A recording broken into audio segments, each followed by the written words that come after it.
Paano daw magsimula sa pagko-content o paano maging content creator. Ganito lang yan. Gumawa ka ng content na gusto mo. Gumawa ka ng content na nakahiligan mo, na gusto mong i-share sa ibang tao.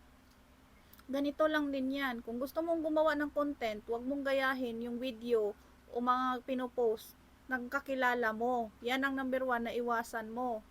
Yung mangungupya ka, magkaroon ka ng sarili mong strategy. Wag mong kopyahin yung ginagawa ng kakilala mo. Kung gusto mo talagang maging content creator, mag-effort ka rin. Mag-effort ka gumawa ng video. Mag-effort ka gumawa ng kung ano mang gusto mo diyang gawin. Huwag kang mangupya. At saka dapat, huwag kang mag-after agad sa sahurin mo. Huwag kang mag-after agad sa suswelduhin mo.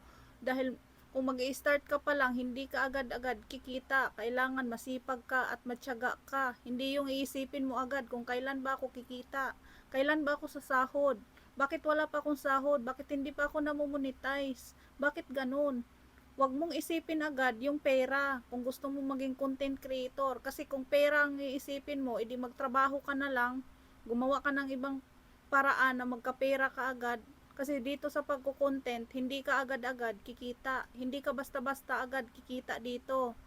Kailangan mo muna magsipag, pagtiyagaan, magpuyat sa paggawa ng content. Hindi basta-basta na mag-upload ka lang is kikita ka na agad.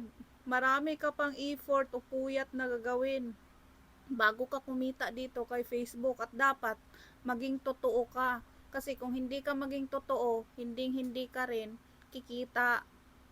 Tandaan mo yan.